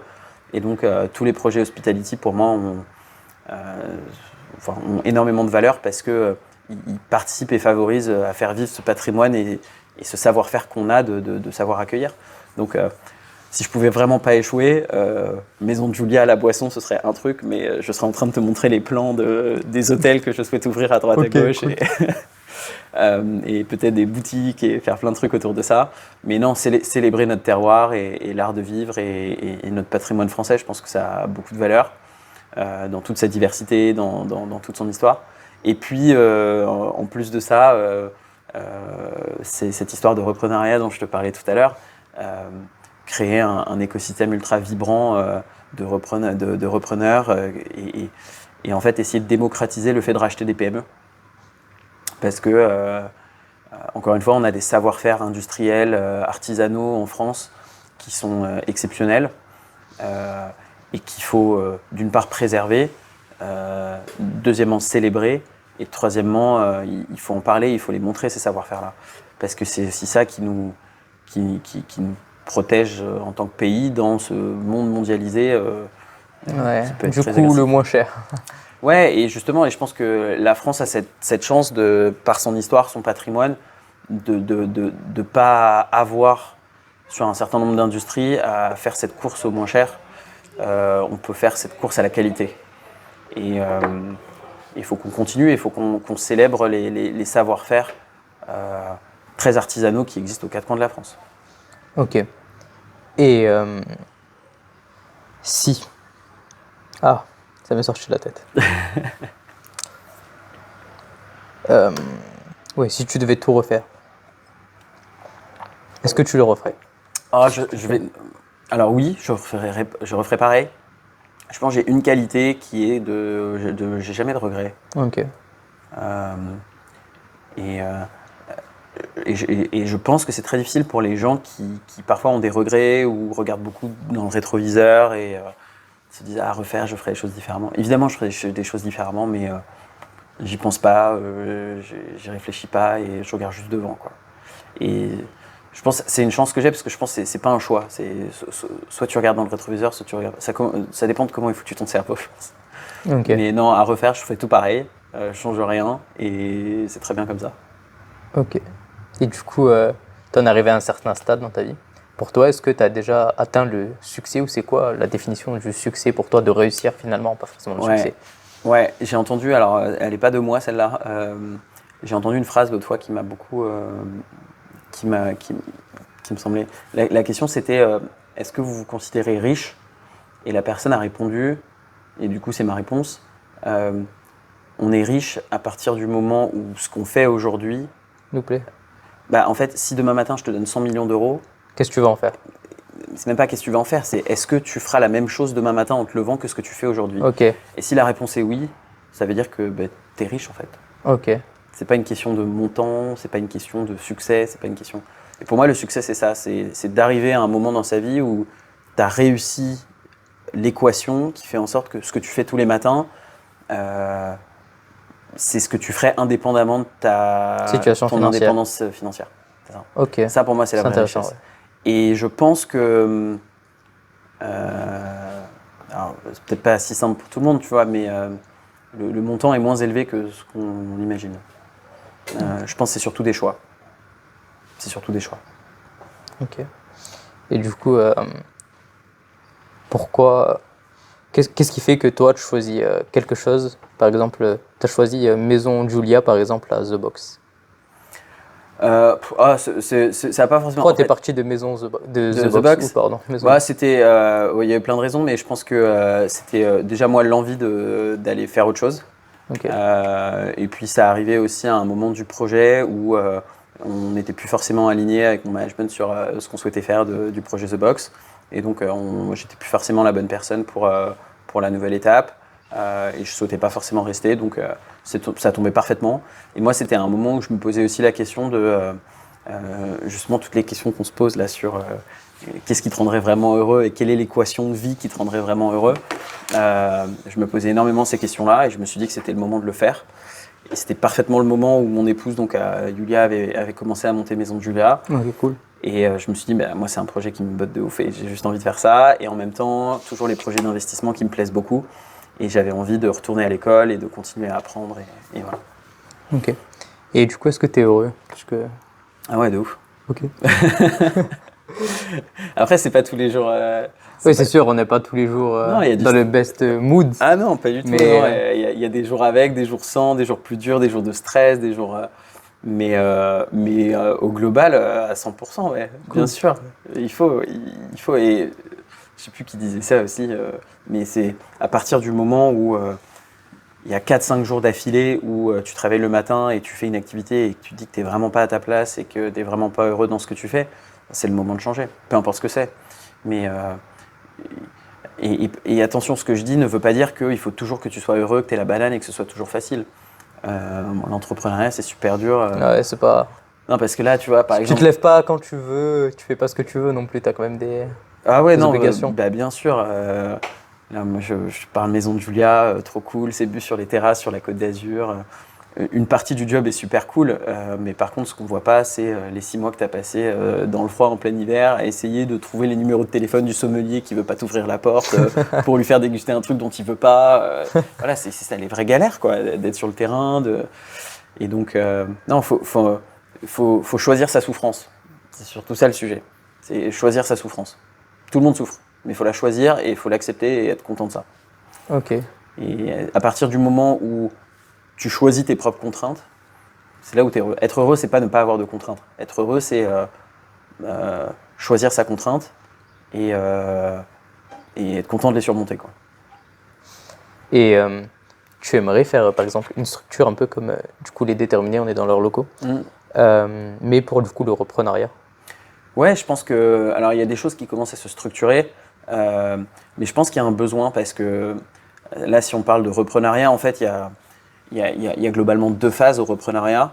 Okay. Il y a même plus que 2 phases, mais globalement, tu as toute la phase d'identification de la boîte à reprendre et toute la phase de due diligence et de transaction.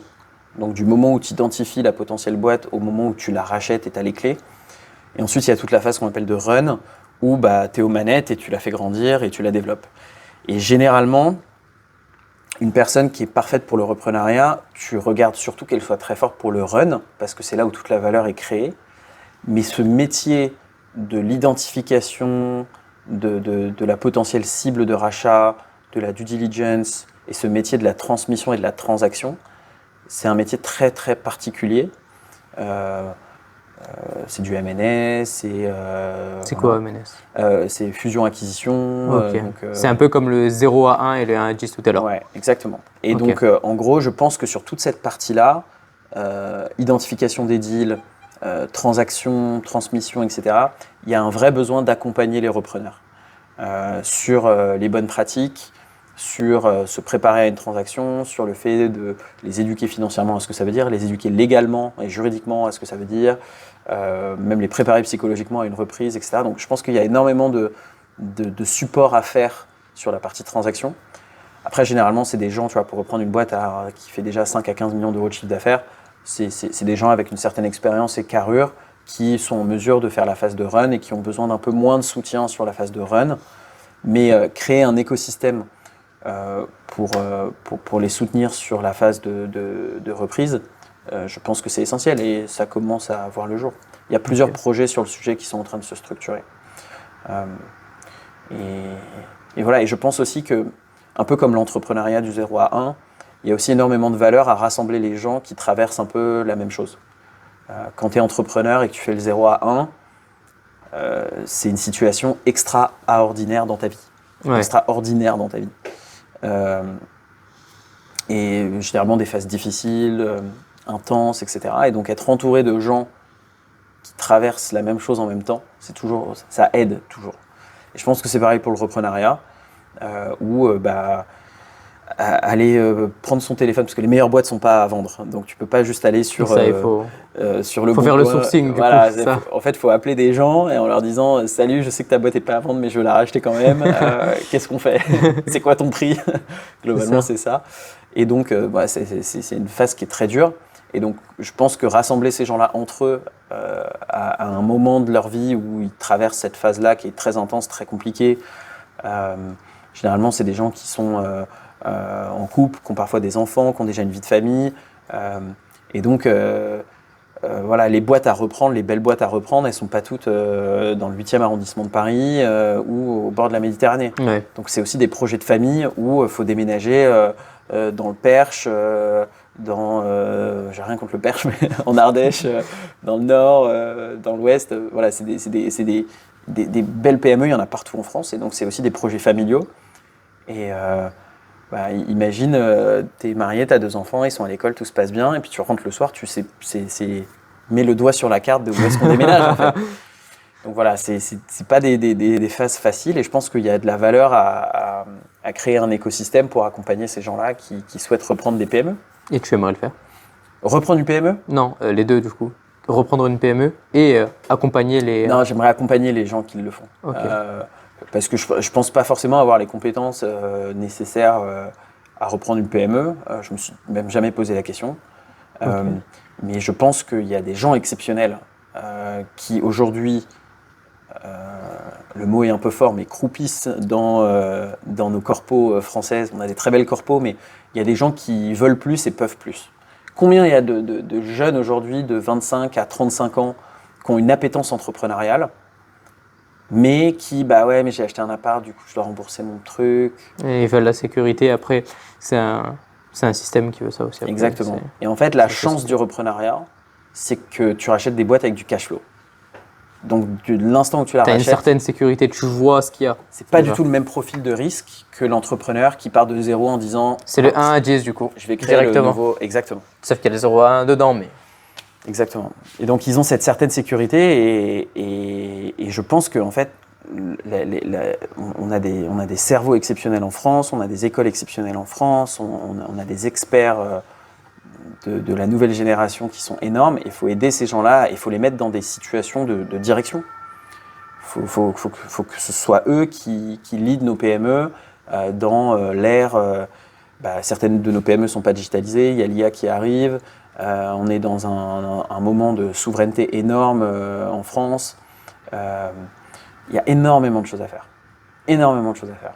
Et moi, ce qui me fait kiffer, c'est de me dire, est-ce que je peux identifier ces gens-là, identifier une boîte à reprendre, les mettre en contact avec cette boîte-là fasse x5, x10 et que cette PME-là devienne un peu le leader de son secteur et qu'elle soit tricolore. Okay. Et je dis tricolore, mais je pense que c'est un play qui est européen. C'est un play qui est vraiment européen. On a des compétences et une histoire et un héritage et un savoir-faire en Europe qui est énorme. Et on a maintenant l'enjeu aussi de rapatrier de la connaissance d'Asie. Parce qu'on a fait du transfert de connaissances ces 30 dernières années vers l'Asie et maintenant ça s'inverse. Ils ont des compétences technologiques qu'on n'a plus ou qu'on perd ou qui sont plus avancées là-bas et donc il faut qu'on les ramène aussi chez nous. Donc voilà, il y a plein de choses à faire. Ok. Et pourquoi, toi, tu penses que tu n'en es pas capable? En fait, je pense que je suis trop curieux. En fait, je pense que j'ai pas forcément la capacité, qui est la capacité d'un bon entrepreneur ou repreneur, à choisir un sujet et à faire que ça pendant 20 ans ou 10 ans. Dire, moi, je vais lancer un logiciel SaaS d'automatisation de mes campagnes mail, et ma vie pendant 10 ans, ça va être mon SaaS d'automatisation des campagnes mail. Ok. Je peux pas. Ok. Je suis trop curieux, je suis trop intéressé par d'autres trucs, j'ai besoin de toucher un peu à tout. Et en fait, c'est une qualité énorme d'avoir un sens de focus sur un sujet pendant très longtemps et d'être en mesure d'aller le toucher en profondeur. Moi, je pense pas être capable de faire ça. Oui, moi, je vois des. Après, c'est des exemples à moi, mais j'ai déjà vu des repreneurs, par exemple, qui arrivaient dans une entreprise et qui juste la faisaient fonctionner le premier temps, qui restait 1 mois, 2 mois, puis qui plaçaient quelque part un CEO directement, ou l'ancien CEO limite, Ouais. le temps qu'il part à la retraite, qu'il en trouve un nouveau après pour le remplacer, et juste lui, quelque part, il fait la gestion de toutes ces entreprises. Ouais. Et du coup, il est dans plein de secteurs différents. Donc pourquoi toi, tu pourrais pas faire ça après? Ouais, non, c'est un modèle. C'est pas le modèle que j'aime bien ces histoires. Justement, je trouve qu'il y a un côté un peu héroïque à faire la même chose pendant 20 ans, 30 ans. Ok. Tu vois, je trouve qu'il y a un côté un peu héroïque aux grandes histoires industrielles françaises Oui, j'aime bien le côté diversification et tout. C'est trop super cool. parce que tu découvres plein de choses. Ah non, mais c'est trop bien. C'est ça. Mais moi, ça m'intéresse moins. Ok. Je préfère les gens qui, je vais révolutionner l'alliage métallique Ok. de tel truc. Ouais, je trouve ça plus intéressant. Ok. Et du coup, toi, tu diversifies tout le temps, mais quelque part, tu restes toujours dans les entreprises. Mhm. Donc, est-ce que si tu prends un pas en arrière, ce serait quoi? Tu reculerais encore une fois. C'est-à-dire, Que par exemple, là, tu restes dans le monde de l'entrepreneuriat. ouais. Si tu reculerais d'un seul pas, Mm. genre, qu'est-ce que ça serait ta diversification pour quand tu recules d'un pas, par exemple, là, tu es dans l'entrepreneuriat. Ouais, non, bah, je pense que, sans même parler de diversification, je pense que pour moi, c'est la courbe d'apprentissage. Ok. Moi, ma courbe d'apprentissage, elle est plutôt sur les sujets d'investissement, sur la structuration, sur justement ces questions de transaction. Moi, ma courbe d'apprentissage et mon intérêt technique, il est plutôt là-dessus, parce que j'ai l'impression de continuer à apprendre et que j'ai encore énormément de choses à apprendre. Voilà, c'est important de toujours évoluer dans un secteur d'activité où tu as une courbe d'apprentissage. Des gens qui disent voilà, je suis au top of my game dans tel secteur et j'ai plus rien à apprendre. Bah, faut aller faire autre chose en fait. Et donc non, si je prends du recul, pour moi c'est l'investissement parce que il est justement multiple et les différentes classes d'actifs. On parlait off caméra, on parlait de crypto. Je te parlais d'hospitality parce que les sujets immobiliers m'intéressent aussi. Non, je pense qu'il faut s'intéresser à tout, il faut toucher à tout. Mais il faut quand même avoir un petit peu d'expertise dans l'un ou Dans deux un sujets, domaine, quoi. quand même, ouais. Bah, sinon, t'es dilué, t'es illisible, C'est ça, soit il faut être un très bon gestionnaire et avoir plein de gens compétents aussi. Ouais, savoir s'entourer, évidemment. C'est ça. Et si du coup tu en étais capable de rester 30 ans dans le même sujet, 40 ans, qu'est-ce que tu ferais?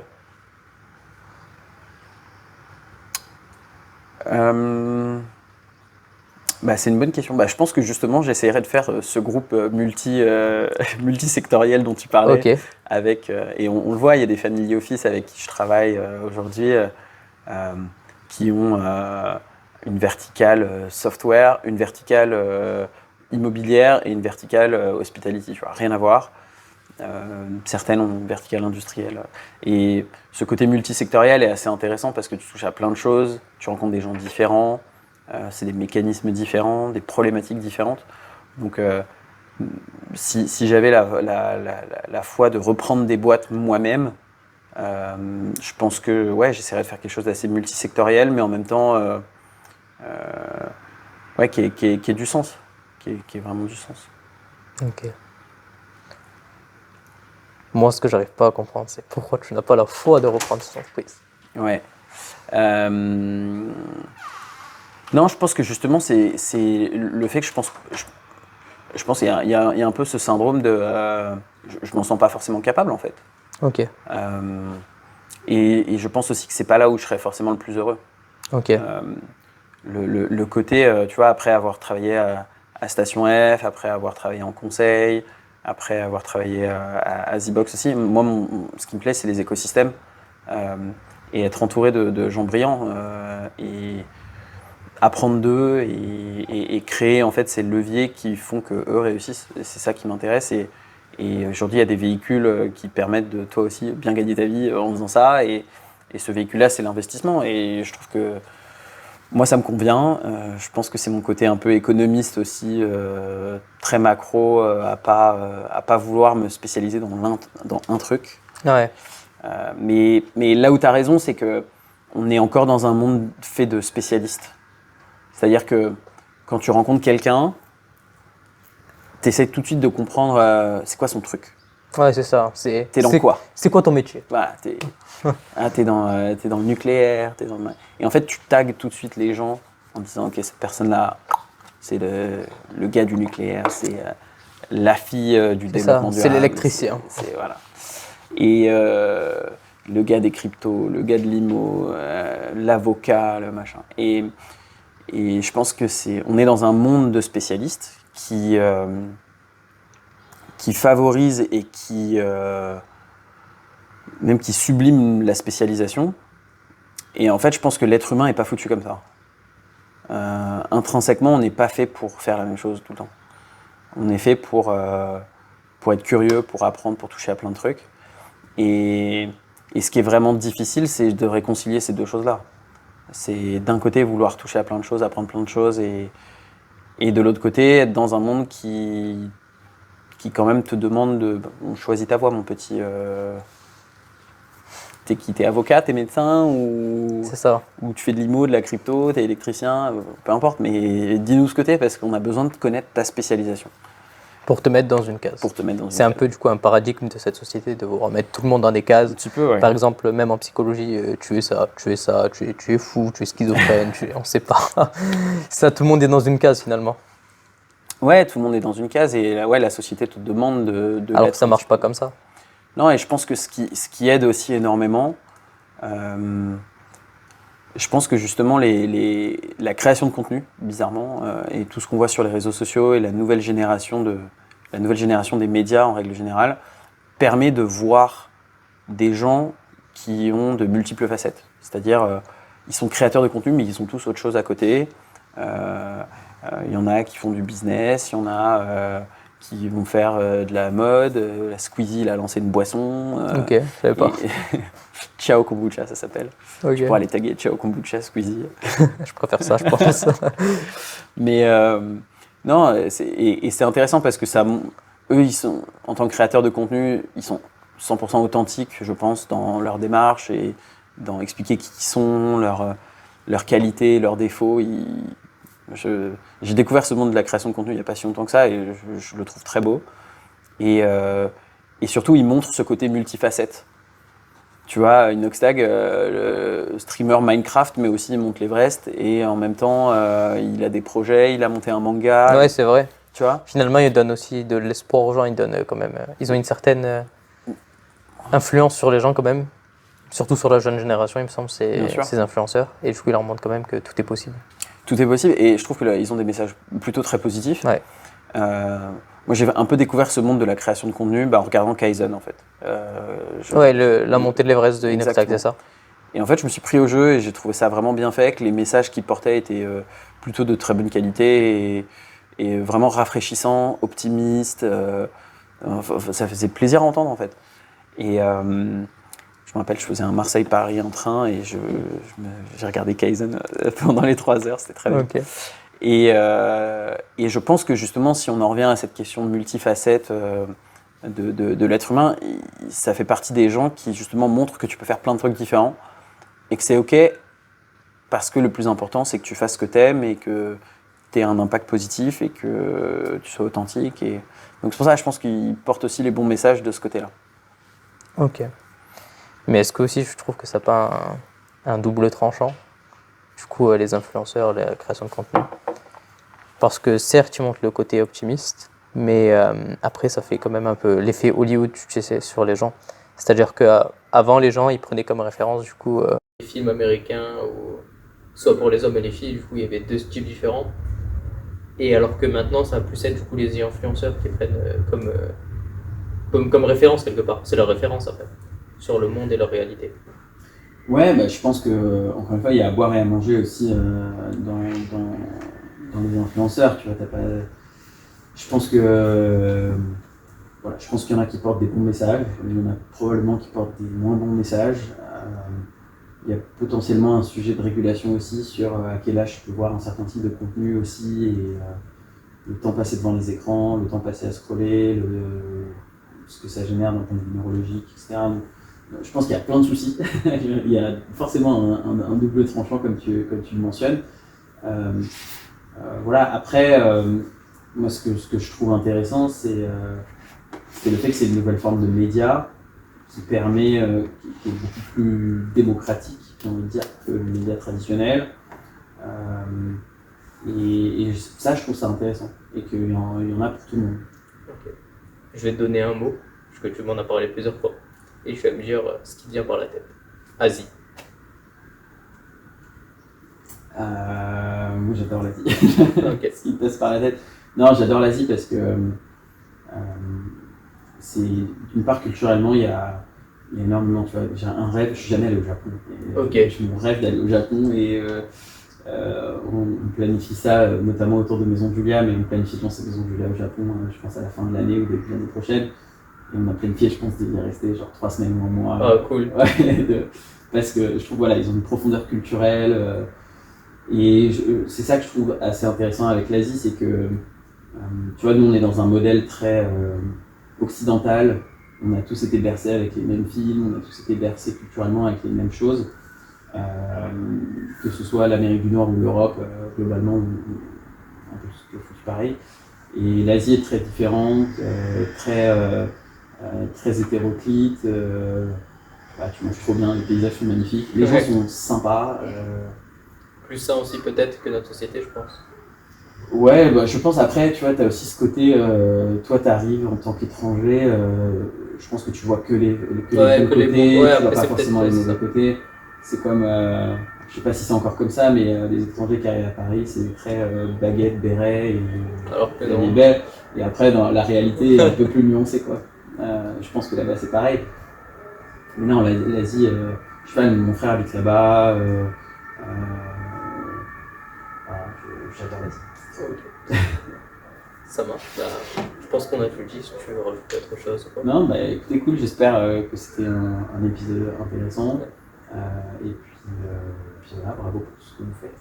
Non, merci, bravo à toi surtout. Merci d'avoir accepté l'invitation.